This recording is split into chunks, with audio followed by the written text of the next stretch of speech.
Following your kids to talk about your dad is not good scheduling.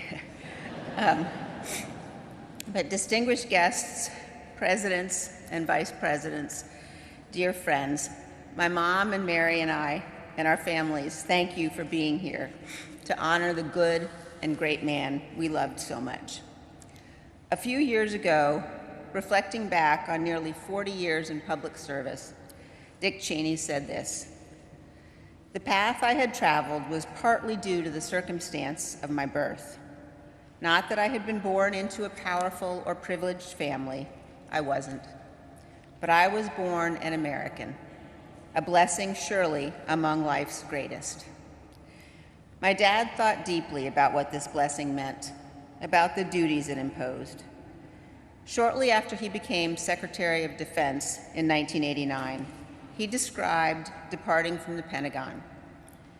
"As my helicopter lifted off the Pentagon helipad, I could look across the river to the great monuments of Washington, Jefferson, and Lincoln, to the White House and the Capitol building, where all the great decisions that have shaped 200 years of American history were made. And I could look directly out on Arlington National Cemetery and remember what a terrible price thousands of brave Americans have paid so that all of us could enjoy the blessings of liberty."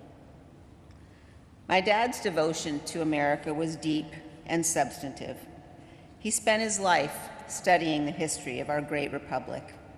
He knew you couldn't truly appreciate what it means to live in freedom if you didn't understand the sacrifices of the generations who came before.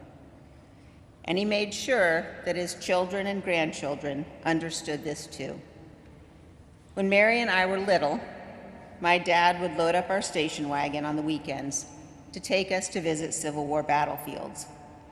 With the back seat down and no need for seatbelts in those days, we would stretch out, eating Krispy Kreme donuts for breakfast, while my dad drove us to places like Gettysburg, Antietam, Chancellorsville, and Manassas.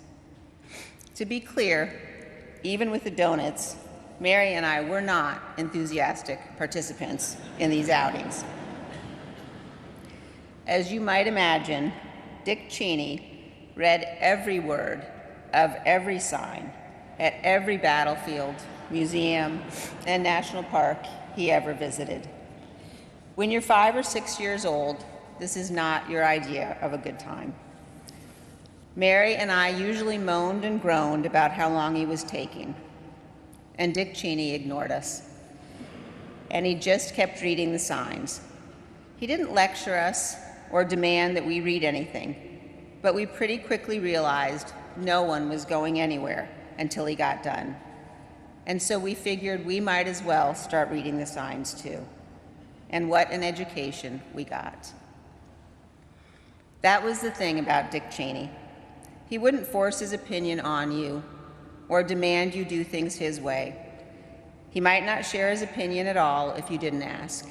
In fact, he was known to go long stretches of time without saying a single word. But if you watched closely, if you asked questions, if you listened when he did speak, you had the experience of seeing the world opening up in front of you, of looking at things in new ways, of benefiting from his clarity of thought, his ability to crystallize what was important and what wasn't. And he was always surprising. Many know the story of his time at Yale. If my dad heard you say he flunked out, he would correct you. No, I was asked to leave. Twice. He took a break from school and he spent several years building power line across the West. I had heard this part of the story my whole life, but it wasn't until I worked with him on his memoirs that I learned how he spent his evenings. At the end of long days, he'd unroll his sleeping bag by a campfire or on a cot in the cook tent, and by the light of his Coleman lantern, he read Winston Churchill's 6-volume history of World War II. By the fall of 1963, Dick Cheney was convinced, some would say threatened, by my mother to return to school. He'd been at the University of Wyoming just a few weeks when he climbed to a seat up near the rafters of the packed field house to hear President John F. Kennedy urge the students to dedicate their lives to the service of our nation. I think this is the moment my dad decided what direction his life should take. Though he was inspired to service by President Kennedy, Dick Cheney became a Republican. But he knew that bonds of party must always yield to the single bond we share as Americans. For him, a choice between defense of the Constitution and defense of your political party was no choice at all.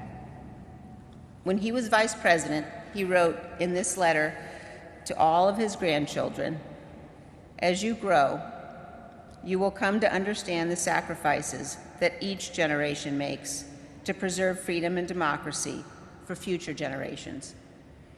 And you will assume the important responsibilities of citizens in our society.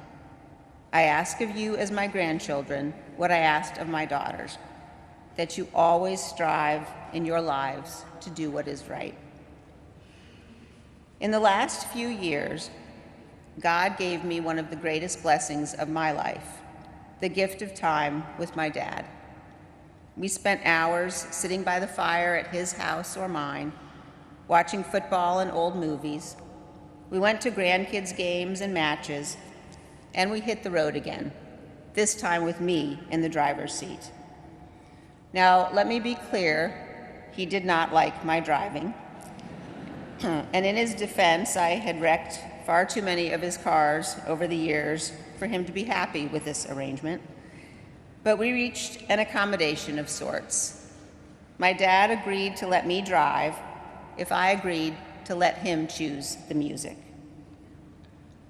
Johnny Cash, John Denver, and yes, even the Carpenters were the soundtrack of our road trips. We went to places he'd taken us 50 years ago, to Manassas and Antietam and Mount Vernon. My dad in his Stetson, the latest copy of The Economist, that day's newspapers, and a book always tucked into the door pocket. We drove for hours. We talked about life and family, history, and America. Sometimes my dad's yellow lab, Max, would jump in the back seat and come with us. Max, like every dog we ever had, loved my dad the best. To be in my dad's company was to know safety and love and laughter and kindness. There's a picture taken several years ago of him in his cowboy hat and jeans, in a fleece jacket. He has his arm around one of his young grandsons, who's leaning into his warm embrace. Looking at that picture last week, my mom put it best when she said that's what he was to all of us. He was a giant to the end, a lion of a man who loved and served this great republic. The night before my dad died, the sky above my parents' house filled with clouds in the shape of winged angels. I'd never seen anything like it.